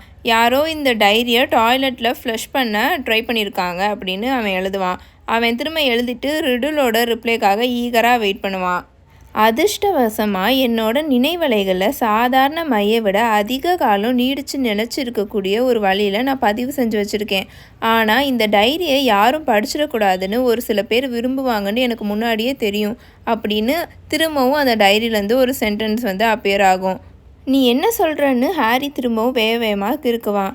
இந்த டைரியில் ரொம்ப ரொம்ப மோசமான பயங்கரமான மெமரிஸ்லாம் இதில் எழுதப்பட்டிருக்கு, மூடி மறைக்கப்பட்ட உண்மைகள், ஹாக்வர்ட்ஸில் நடந்த விஷயங்கள் அப்படின்னு திரும்ப அவனுக்கு ரிப்ளை வரும் அந்த டைரியில். நான் இப்போது அங்கே தான் இருக்கேன்னு ஹாரி வேகமாக எழுதுவான். நான் இப்போது ஹாக்வர்ட்ஸில் தான் இருக்கேன், இங்கே ரொம்ப மோசமான விஷயங்கள்லாம் நடந்துகிட்ருக்கு, உனக்கு அந்த சேம்பர் ஆஃப் சீக்ரெட்ஸ் பற்றி ஏதாச்சும் தெரியுமான்னு ஹாரி திரும்ப வேகமாக எழுதுவான். அவனுக்கு ஹார்ட்டெல்லாம் வேகமாக துடிச்சிட்ருக்கும்.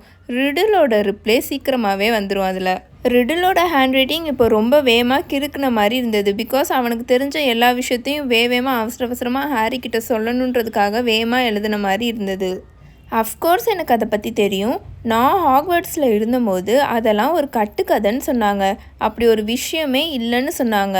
பட் அது எல்லாமே பொய். நான் 5th இயர் படிக்கும் போது தான் அந்த சேம்பர் ஓப்பன் ஆச்சு. அதுக்குள்ளே இருந்த மான்ஸ்டர் இங்கே படிச்சுட்டு இருந்த நிறையா ஸ்டூடெண்ட்ஸ் மேலே அட்டாக் பண்ணுச்சு. கடைசியாக ஒருத்தவங்க செத்தே போயிட்டாங்க. நான் அந்த சேம்பரை ஓப்பன் பண்ண பர்சனை பிடிச்சிட்டேன். அவனை இந்த ஸ்கூலை விட்டு எக்ஸ்பெல் பண்ணிட்டாங்க. பட் அப்போது இருந்த ஹெட்மாஸ்டர் ப்ரொஃபஸர் டிப்பட் ஹாக்வர்ட்ஸில் இப்படி ஒரு விஷயம் நடந்துச்சுன்னு வெளியில் தெரிஞ்சிச்சுன்னா ஹாக்வர்ட்ஸ்க்கே ரொம்ப பெரிய அசிங்கம் அவமானம்னு சொல்லி என்னை உண்மையை வெளியில் சொல்ல தடுத்துட்டாங்க. இறந்து போன அந்த பொண்ணு எதிர்பாராத ஒரு ஆக்சிடெண்ட்டில் இறந்துட்டான்னு வெளியில் கதையை பரப்பிட்டாங்க. அவங்க அதுக்காக எனக்கு நல்ல அழகான ஷைனியான ஒரு சூப்பரான ட்ராஃபியும் கொடுத்தாங்க. என்னை வெளியில் யாருக்கிட்டேயுமே இந்த விஷயத்தை பற்றி பேசக்கூடாதுன்னு வாயடைச்சு மிரட்டிட்டாங்க. பட் எனக்கு திரும்பவும் இந்த மாதிரி நடக்கும்னு நல்லாவே தெரியும்.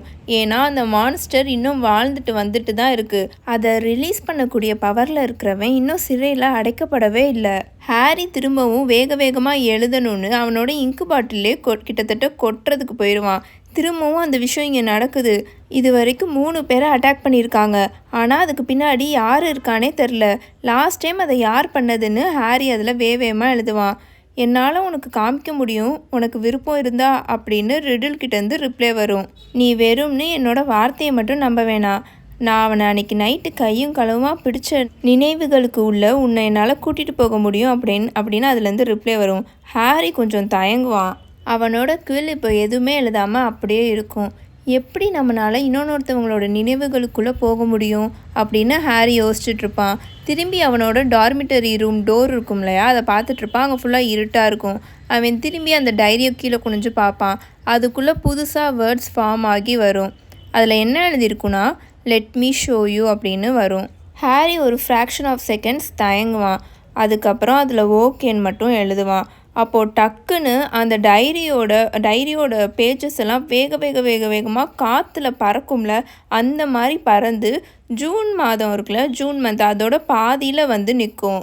அதில் ஜூன் 13 ஒரு ஸ்கொயர் பாக்ஸ் மாதிரி இருக்கும். அதுக்குள்ளே எழுதியிருப்பாங்களே, இப்போது அந்த ஸ்கொயர் பாக்ஸ் மாதிரி இருக்கிறது ஒரு சின்னதாக ஒரு டெலிவிஷன் ஸ்க்ரீன் மாதிரி தெரிஞ்சுது ஹாரிக்கு. அவனுக்கு கையெல்லாம் ஒரு மாதிரி நடுங்க ஆரம்பிச்சிடும். அந்த டைரியை எடுத்து அந்த டிவி மாதிரி அதுக்குள்ளே தெரிஞ்சிட்டு இருந்துச்சு இல்லையா, அதை உத்து பார்த்துட்ருப்பான். பார்த்தா ஹாரி அங்கே என்ன நடக்குதுன்னு ரியலைஸ் பண்ணுறதுக்கு முன்னாடியே ஒரு விஷயம் நடக்க ஆரம்பிச்சிடும். விச் மீன்ஸ் அவன் அந்த டைரிக்குள்ளே அந்த குட்டியாக ஒரு விண்டோ மாதிரி தெரிஞ்சதுல டெலிவிஷன் ஸ்க்ரீன் மாதிரி, அது இப்போது பெருசாகி அவன் அந்த டைரிக்குள்ளே போயிட்டுருப்பான். அவனுக்கு அவனோட பாடி அந்த பெட்டை விட்டு எந்திரிச்சு அந்த டைரிக்குள்ளே போயிட்டுருக்குது இப்போ நல்லாவே தெரிஞ்சுது. அவனோட கால் பாதம் இப்போ சாலிடாக இருக்க கிரவுண்டில் நிற்கிற ஃபீலிங் அவனுக்கு இப்போ நல்லாவே தெரிஞ்சுது. அவன் நடுங்கிட்டே நின்றுட்டுருப்பான். சுற்றி அவனுக்கு பிளர்ராக இருக்குமா எல்லாமே. இப்போ அவனுக்கு கரெக்டாக ஃபோக்கஸ் ஆகும் ஒரு ஃபியூ செகண்ட்ஸ்க்கு அப்புறம். இப்போது அவனுக்கு நல்லாவே தெரியும் அவன் இப்போது எங்கே நின்றுட்டுருக்கான்னு.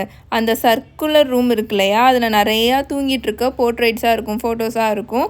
விச் மீன்ஸ் அது டம்பிள்டோரோட ஆஃபீஸில் தான் அவன் இப்போ நின்றுட்டுருக்கான்.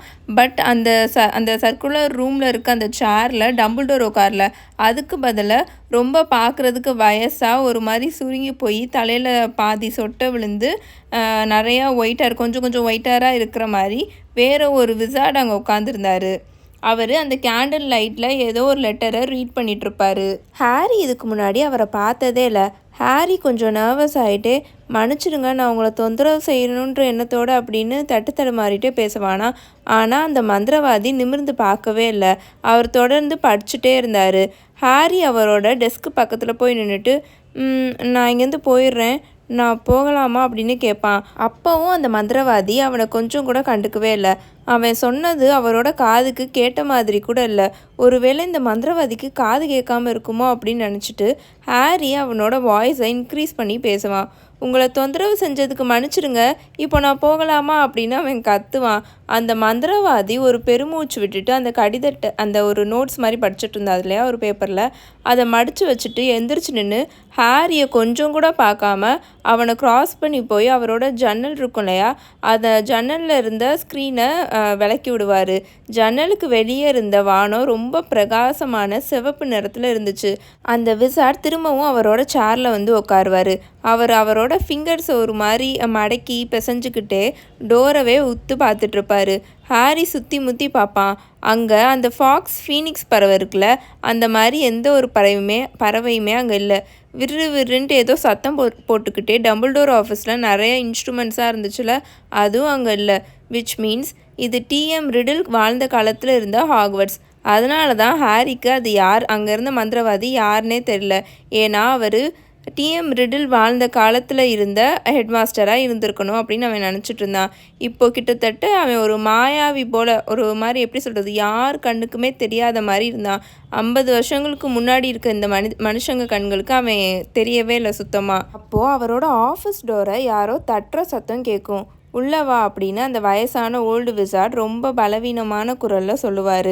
ஒரு 16 வயசு இருக்கிற ஒரு பையன் அவனோட விசார்ட் தொப்பி இருக்கும்ல, கூர்மையாக இருக்கும்ல தொப்பி, அதை கழட்டிகிட்டே உள்ளே வருவான். அவனோட செஸ்ட்டில் அந்த ரோப்ஸ்க்கு மேலே அந்த செஸ்ட்டில் சில்வர் கலரில் ப்ரீஃபெக்ட் பேட்ச் இருந்தது. அவன் ஹாரியோட நல்லாவே வளர்த்தியாக இருந்தான். அவனுக்கும் ஹாரி மாதிரி நல்லா ஜெட் பிளாக் கலரில் ஹேர் இருந்தது. ரிடில் அப்படின்னு ஹெட் மாஸ்டர் சொல்லுவார். நீங்கள் என்னை பார்க்கணுன்னு சொன்னீங்களாமே ப்ரொஃபஸர் டிபெட் அப்படின்னு ரிடில் சொல்லுவான். அவன் பார்க்க ஒரு மாதிரி நர்வஸாக இருப்பான். உட்காரு அப்படின்னு டிபெட் சொல்லுவார். நீ அனுப்பிச்ச லெட்டர் தான் நான் இவ்வளோ நேரம் ரீட் பண்ணிகிட்டு இருந்தேன் அப்படின்னு சொல்வார். ஓ அப்படின்னு சொல்லிகிட்டே ரிடில் அந்த சேரில் உட்காருவான். அவனோட கையை ரொம்ப டைட்டாக ஹோல்ட் பண்ணி வச்சுருப்பான். பார்க்கவே ரொம்ப நர்வஸாக இருப்பான். ரிடில் அப்படின்னு டிபெட் ரொம்ப ஒரு மாதிரி கைண்டாக பேசுவார். சம்மர் ஹாலிடேஸ்க்கு நீ இங்கே தங்க என்னால் அனுமதி கொடுக்க முடியாது. லீவுக்கு நீ வீட்டுக்கு போக விரும்பலையா அப்படின்னு கேட்பாரு. இல்லைன்னு டாம் டக்குன்னு சொல்லிடுவான். நான் அங்கே அந்த இடத்துக்கு திரும்ப போகிறத விட இங்கே ஹாக்வர்ட்ஸில் ஸ்டே பண்ணுறதை தான் விரும்புகிறேன் அப்படின்னு சொல்லுவான். நீ லீவுக்கு போனால் மகிழ்ச்சிங்களோட அநாத விடுதியிலே தான் தங்குறேன்னு நான் நினைக்கிறேன் அப்படின்னு டிபெட் ரொம்ப க்யூரியஸாக கேட்பாரு. எஸ் சார்னு டாம் சொல்லுவான். அவனோட ஃபேஸ் ஃபுல்லாக ஒரு மாதிரி ரெட் கலரில் மாறும். நீ ஒரு மகிழ்பானா அப்படின்னு கேட்பாரு. Half blood sir. எங்கள் அப்பா ஒரு மகள், எங்கள் அம்மா ஒரு சூனியக்காரின்னு ரிடில் சொல்லுவான். உன்னோட பேரண்ட்ஸ் எப்போது அப்படின்னு டிபெட் கேட்பாரு. எங்கள் அம்மா நான் பிறந்த போதே இறந்துட்டாங்க சார். பட் எனக்கு பேர் வைக்கிற வரையும் அவங்க உயிரோடு தான் இருந்திருக்காங்க. எங்கள் அப்பாவோட பேர் தான் அவங்க எனக்கு வச்சாங்க. டாம். மார்வலோன்றது என்னோட தாத்தாவோட பேர் அப்படின்னு ரிடில் சொல்லுவான். டிபெட் ஒரு மாதிரி நாக்கை கடிச்சுப்பார். அவருக்கு ரிடிலை பார்க்கும்போது ஒரு மாதிரி பாவமாக இருக்கும். டாம், நீ இங்கே தங்குறதுக்காக உனக்கு கண்டிப்பாக நான் ஸ்பெஷல் அரேஞ்ச்மெண்ட் பண்ணுவேன். பட் இப்போ இருக்கிற சுச்சுவேஷனில் அப்படின்னு சொல்லி அவர் ரொம்ப பெருமூச்சு விடுவார். சார், நீங்கள் இங்கே நடக்கிற அட்டாக்ஸை பற்றி தான் சொல்கிறீங்களா அப்படின்னு டாம் கேட்பான். ஹாரியோட இதயம்லாம் படபடன்னு துடிக்க ஆரம்பிச்சிடும்.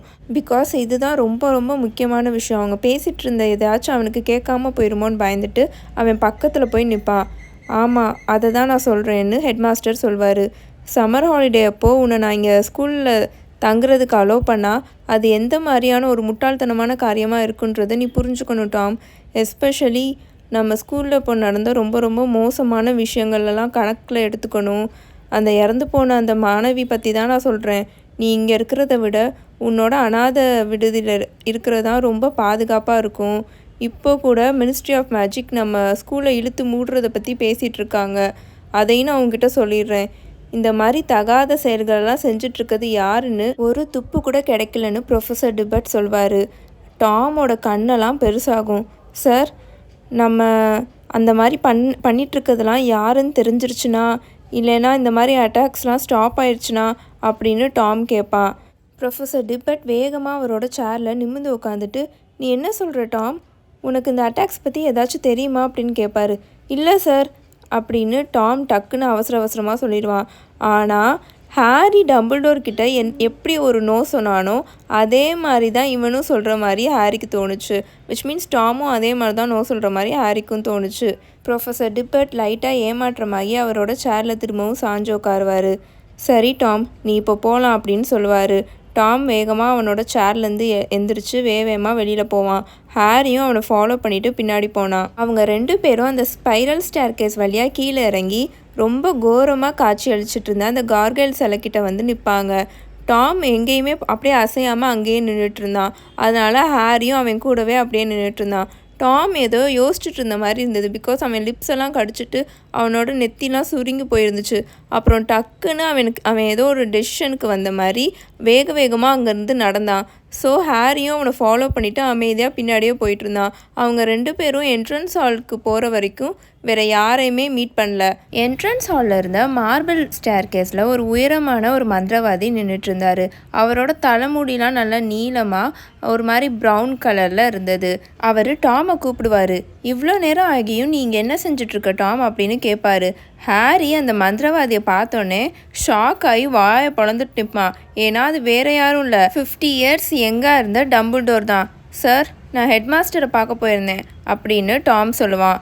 டம்பிள்டோர் எப்போவுமே ஹாரியை ஒரு மாதிரி கூர்மையாக உன்னிப்பாக கவனித்து பார்ப்பார்ல, அதே மாதிரி டாமையும் அவர் உத்து பார்த்துட்டு இருந்ததை ஹாரி பார்ப்பான். சரி, ஃபஸ்ட்டு நீ உன்னோட பெட்டுக்கு போ. இந்த மாதிரி நாட்கள்லாம் தேவையில்லாமல் காரிடோரில் சுற்றிட்டு இருக்கிறது நல்லதில்லை, எஸ்பெஷலி அன்றைக்கி நடந்த அந்த சுச்சுவேஷனுக்கு அப்புறம் அப்படின்னு சொல்லி டம்பிள்டோர் பெருமூச்சு விட்டுட்டு டாமுக்கு குட் நைட் சொல்லிட்டு அங்கேருந்து கிளம்பிடுவார். டம்பிள்டோர் போகிற வரைக்கும் வெயிட் பண்ணி டாம் வேகமாக டஞ்சன்ஸ் இருக்கும் இல்லையா, அங்கே நடந்து போயிட்டுருப்பான். ஹாரி என்ன நினப்பானா, ரிடில் எங்கேயோ ஒரு ஹிடன் பேசேஜ் வேக்கோ இல்லைனா சீக்ரெட்டான டன்னலுக்கோ போகிறான் அப்படின்னு நினப்பான். பட் அந்த மாதிரி நடக்காது.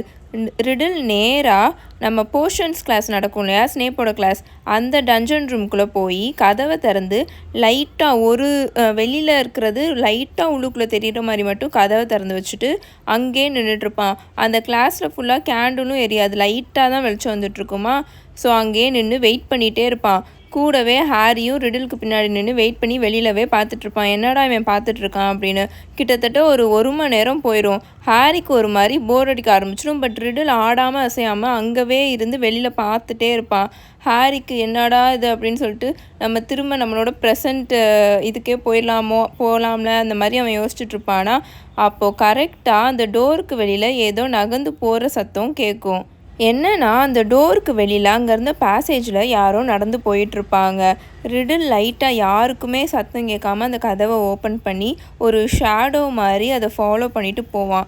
பின்னாடியே ஹாரியும் டிப்டோ பண்ணிட்டு போவான். டிப்டோனா லைக் நம்ம நடக்கிற சத்தம் யாருக்குமே கேட்காத மாதிரி நம்ம நடப்போம்ல, அந்த மாதிரி நடந்து போவான். ஹாரிக்கு அங்கே இருக்கிறவங்க யாருக்குமே இவன் கண்ணுக்கும் தெரிய மாட்டான், இவன் பண்ணுறதும் எதுவும் கேட்காதுன்ற விஷயத்த மறந்துட்டு அப்படி நடந்து போயிட்டுருப்பான்.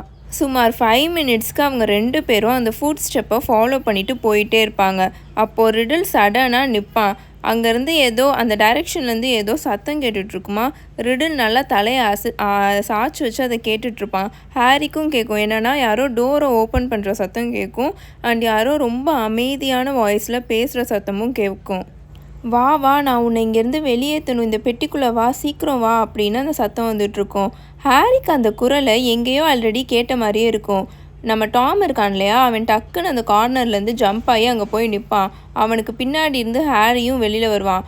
அங்கே பார்த்தா ஒரு மிகப்பெரிய உருவத்தை வச்சுட்டு ஒரு ஸ்டூடெண்ட் நின்றுட்டுருப்பான். அங்கே டோர் ஓப்பன் ஆகிருக்கும்ல, அந்த டோருக்கு முன்னாடி அவன் குனிஞ்சு உட்காந்துருந்தான். அந்த டோர் பக்கத்துலேயே ஒரு பெரிய பெட்டியும் இருந்துச்சு. ஈவினிங் ரூபியஸ் அப்படின்னு டாம் ஒரு மாதிரி ஷார்ப்பாக பேசுவான். அந்த பையன் வேக வேகமாக அந்த கதவை ஷட் பண்ணிவிட்டு சாத்திட்டு எந்திரிச்சு நிற்பான். நீ இங்கே என்ன பண்ணிகிட்ருக்க டாம் அப்படின்னு அந்த பையன் கேட்பான். ரிடில் பக்கத்தில் போய் நிற்பான். எல்லாம் முடிஞ்சிருச்சுன்னு டாம் சொல்லுவான். ஹாக்ரிட், நான் அவங்கக்கிட்ட உன்னை ஒப்படைக்க போகிறேன். இந்த அட்டாக்ஸ்லாம் ஸ்டாப் ஆகலைன்னா அவங்க ஹாக்வர்ட்ஸே இழுத்து மூட போகிறதா பேசிகிட்ருக்காங்க. நீ என்ன சொல்கிற? நீ யாரையும் கொல்ல நினைக்கலன்னு எனக்கு தெரியும். ஆனால் அரக்கத்தனமான விலங்குகளெல்லாம் செல்ல பிராணிகளாக வளர்க்க முடியாது. நீ அதை மேபி எக்ஸசைஸ்க்காக வெளியே விட்டுருக்கலான்னு நான் நினைக்கிறேன். ஆனால் க்ளோஸ் ஆகிருக்க அந்த டோர் மேலே சாஞ்சிட்டு இது யாரையும் என்றைக்கும் கொன்னதில்லைன்னு அந்த பெரிய பையன் சொல்லுவான். அந்த டோருக்கு பின்னாடி இருந்து ரொம்ப ஒரு மாதிரி வினோதமான இந்த பெராண்டுவாங்கள அந்த சத்தம் ஹாரிக்கு கேட்டுட்டு இருந்துச்சு. போதும் ஹாக்ரிட்னு சொல்லிட்டே டாம் அவனை இன்னும் பக்கத்தில் போவான். இறந்து போன அந்த ஸ்டூடெண்ட்டோட பேரண்ட்ஸ் நாளைக்கு இங்கே வரப்போகிறாங்க. அவங்களோட மகளை எது கொன்னுச்சோ அதை அழிக்கிறது தான் ஹாக்வர்ட்ஸ் அவங்களுக்கு கொடுக்குற ரெஸ்பெக்டாக இருக்கும். அந்த பொண்ணை கொன்னது இது இல்லைன்னு அந்த பையன் பயங்கரமாக கோவமாக சொல்லுவான். அவனோட வாய்ஸ் அந்த ரொம்ப டார்க்காக இருந்த பேசேஜ் வேலை எக்ஸ்ட்ரீமாக எதிரொலிச்சிட்டு இருந்தது. அவன் அப்படி பண்ண மாட்டான், அவன் என்றைக்குமே அப்படி பண்ணதில்லைன்னு ஹாக்ரிட் பயங்கரமாக கத்துவார். வழியை விட்டு விலகு ஹாக்ரிட்னு டாம் அவனோட மந்திர கொலை எடுப்பான். டாம் ஏதோ ஒரு மந்திரம் போடுவான். அந்த காரிடார் ஃபுல்லாக அப்போது ஒரு மாதிரி ஃப்ளேமிங் லைட், எப்படி சொல்கிறது, நல்லா பளிச்சுன்னு ஒரு லைட் ஃப்ளாஷ் ஆகும். அந்த டோர் இருந்துச்சுன்னா அந்த பையனுக்கு பின்னாடி இருந்த டோர் எக்ஸ்ட்ரீமாக ஃபோர்ஸோட உடச்சிட்டு வெளியில் வரும். அந்த பையனும் பயங்கர ஃபோர்ஸோட போய் ஆப்போசிட் வாலில் போய் உருண்டு விழுவான். பார்த்தா அதுக்குள்ளே இருந்து ஏதோ ஒரு மிகப்பெரிய விலங்கு வரும். ஹாரிக்கு அதை பார்த்த உடனே அப்படி சரியாக பயந்து எக்ஸ்ட்ரீமாக கத்த ஆரம்பிச்சிடுவான். அந்த கத்துற சத்தம் அது அவனுக்கு மட்டும்தான் கேட்கும். அது உள்ளுக்குள்ளேருந்து ரொம்ப பெருசாக உடம்பு ஃபுல்லாக முடியாக எக்கச்சக்கமாக கருப்பு கலரில் கால்களை வச்சுட்டு அதுக்கு நிறைய கண்கள் வேற இருந்தது. அப்படியே அந்த கண்ணெல்லாம் மின்னிட்டு இருந்தது. எக்கச்சக்க கண்கள் இருந்தது. அதில் ஒரு எப்படி சொல்கிறது, ஒரு பேர் ஆஃப் ஒரு ரேசர் இருக்கும் இல்லையா, அது எவ்வளோ ஷார்ப்பாக இருக்கும் அந்த மாதிரி ஷார்ப்பாக பின்சர்ஸ் இருந்தது. லைக் கொடுக்குன்னு சொல்லுவாங்களா, அந்த மாதிரி இருந்தது. ரிடில் திரும்பவும் அவனோட மந்திரக்கோலை உயர்த்துவான். பட் அவன் லேட்டாக உயர்த்திடுவான். ஏன்னா அந்த அனிமல் வேகமாக டாமை கீழே தள்ளி விட்டுட்டு அந்த காரிடோர்லேருந்து வேகமாக ஓடி போயிட்டுருக்கும். டாம் அப்படியே ஒரு மாதிரி தடு மாதிரி எந்திரிச்சிட்டே திரும்பவும் அவனோட மந்திரக்கோலை உயர்த்துவான். அந்த பெரிய பையன் இருந்தான் இல்லையா, அந்த பையன் வேகமாக டாம் மேலே விழுந்து அவனோட மந்திரக்கோலை பிடுங்கி தூக்கி எறிஞ்சு நோ அப்படின்னு சரியாக கத்துவான். அவ்வளோதான். அந்த சீன் ஒரு மாதிரி சுழற்சி மாதிரி லைக் ரவுண்ட் ரவுண்டாக ஆகி ஹாரி அப்படியே பேக்வேர்டு மாதிரி கூட்டிகிட்டு ஃபுல்லாக இருட்டாயிருச்சு. ஹாரிக்கு இப்போ எப்படி இருந்துச்சுன்னா, எங்கேயோ அவன் கீழே விழுந்துட்டுருக்க மாதிரி இருந்ததா. ஒரு பலமான சத்தத்தோட கிரிஃபண்டோர் டார்மிட்டரி ரூமில் இருக்க அவனோட 4 போஸ்டர் பெட்டு இருக்கு இல்லையா, அது மேலே விழுந்துடுவான். அவனோட வயிற்று மேலே டாமோட டைரி ஓப்பன் ஆகி இருக்கும். அவன் திரும்ப நார்மலாக மூச்சு விடுறதுக்கு முன்னாடி டார்மிட்டரி டோர் இருக்குல்லையா, அது ஓப்பன் ஆயிரும். பார்த்தா உள்ளே ரான் வருவான். நீ இங்கே தான் இருக்கியான்னு கேட்டுகிட்டே வருவான். ஹாரி எந்திரிச்சு உட்காருவான். அவனுக்கு மேலே ஃபுல்லாக எக்ஸ்ட்ரீமாக ஸ்வெட் ஆகிட்ருக்கும். நடுங்கிட்டே உட்காந்துருப்பான். உனக்கு என்னாச்சு ஹாரின்னு ரான் ரொம்ப கன்சர்னாக கேட்பான். அது ஹாக்ரிட் ரான், ஹாக்ரிட் தான் ஏற்கனவே சாம்பர் ஆஃப் சீக்ரெட்டை 50 வருஷத்துக்கு முன்னாடி ஓப்பன் பண்ணியிருக்காருன்னு ஹாரி கத்துவான். இதோட chapter 13 the very secret diary முடிஞ்சிருச்சு. உங்களுக்கு இந்த சாப்டர் பிடிச்சிருந்துச்சுன்னா மறக்காமல் லைக் பண்ணுங்கள், கமெண்ட் பண்ணுங்கள் அண்ட் உங்கள் ஃப்ரெண்ட்ஸ் அண்ட் ஃபேமிலிக்கு ஷேர் பண்ணுங்கள். உங்கள் எல்லாரையும் நான் நெக்ஸ்ட் சாப்டரில் மீட் பண்ணுறேன்.